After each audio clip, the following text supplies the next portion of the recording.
जिखि पलिसि लाया इउपिपिएलआ बाहाय साक्सेस प्रमद बर'आ बिजेपिनि हेल्प लानानै इतिमध्ये एमपि जाबाय आरो दा बिथांमोनहा देखायनो नागिरदों जोङो बिजेपिजों गैया मुस्लिम भट मोननो थाखाय आरो कंग्रेसजोंबो दासिमबो एलायन्स जायाखै जोङो कंग्रेसजों खालामगोन होननानै बिसोरो फावसायगासिनो दं कंग्रेसखौबो बेखौनो बुंनो नागिरदों कि जोङो बिजेपिजों गैया नोंथांमोनहा आन्डारस्टेन्डिंआव गेलेगोन एलायन्स आरो आन्डारस्टेन्डिं बाहाय गोबां पार्टिखौ दङ गतिके जिखि पलिसि लाया इउपिपिएलआ बाहाय साक्सेस बे बिटिसिआव गणतान्त्रिक प्रक्रिया लाबोनानै बिटिसिआव रायजो जानाय बिभिन्न जाति गस्टिखौ खौसे खालामनानै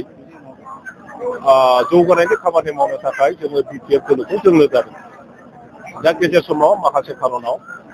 एसे सम दस्रा दोलोआव थांनानै खामानि मावनाय जादोंमोन नाथाय जोङो बिपिएफनि दैदेनगिरिफोरजों मोजां सम्पर्क लाखिनानै आरो हाग्रामा महिलानिखौ राजनितिक भाबै आरोबाव बोरैहाय बांसिन माने शक्तिशालि खालामनो बेखौ खालामनो थाखाय इउपिपिएलआव थांनाय जोङो गासिबो गिदिंनानै आंनि समस्ति आंजों जाय बिथांमोनहा फैफादोंमोन बिथांमोनखौ मोनफ्रोमबो प्राइमारिनिफ्राय आरो दिनै प्रथम रानिखातायाव एराउन्ड 300 आरो क'क्राझाराव नै दा एराउन्ड दाहायबो 300सो जयन जागासिनो दङ आरो बिदिनो दादगारि दाउस्रि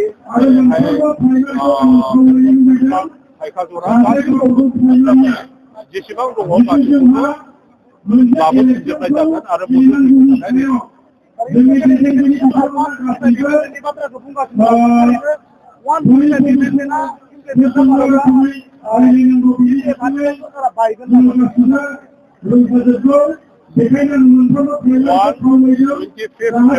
जुदि जायो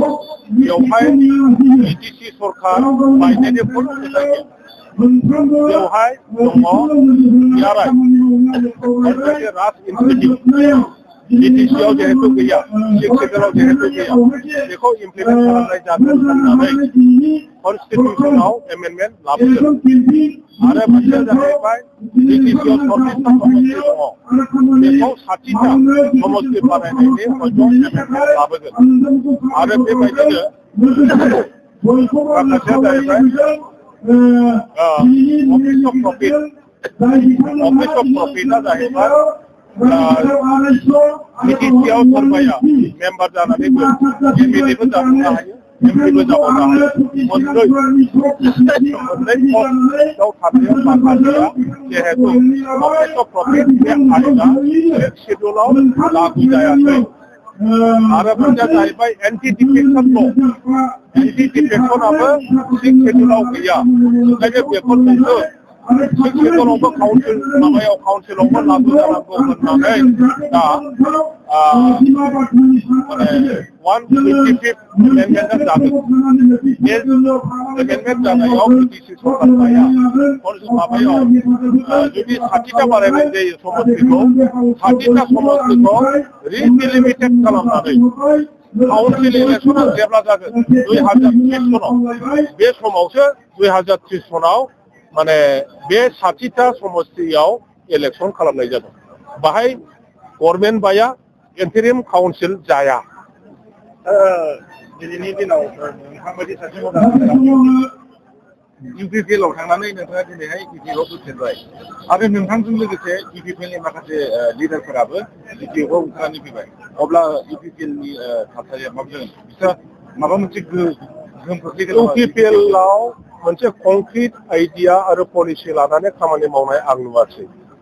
आंबो इउपिपिएलआव थाहैनानै इउपिपिएलखौ स्ट्रेंथेन खालामनो दैदेनगिरि बिथांमोनजों हाइकमान्डनि मानसिफोरजों आं गोबां सावरायदोंमोन आरो गोबां आं खामानिबो मावदों